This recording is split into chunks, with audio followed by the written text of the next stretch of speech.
सृष्टीमध्ये एक सुंदर वातावरण तयार होतं। त्याचीच कन्सेप्ट संकल्पना या श्लोकानुसार आम्ही इथे दरवर्षी आंबा महोत्सव साजरा करतो।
प्रमाणे यंदाही आपण आंबा महोत्सव मंदिरामध्ये साजरा होतो, काय सांगाल?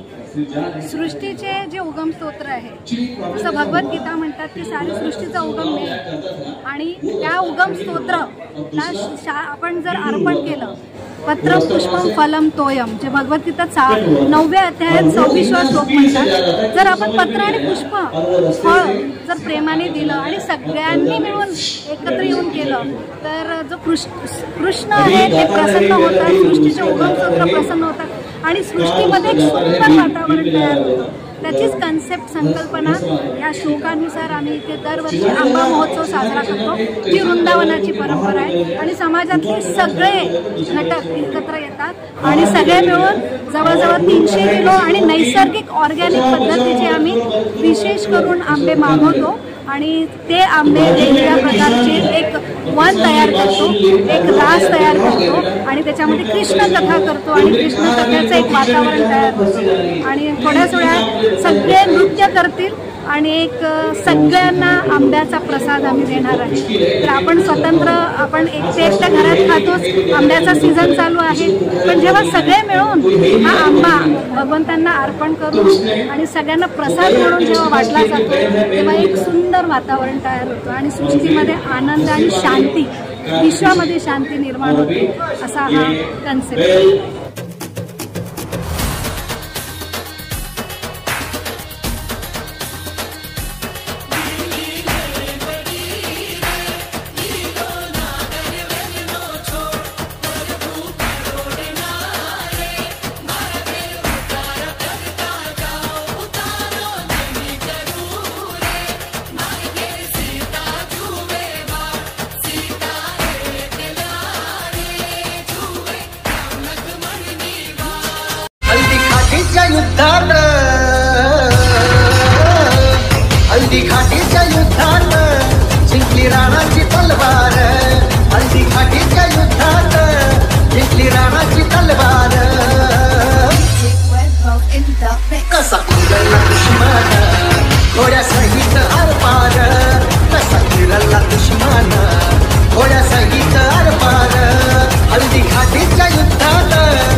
subscribe now and press the bell icon. Never miss an update.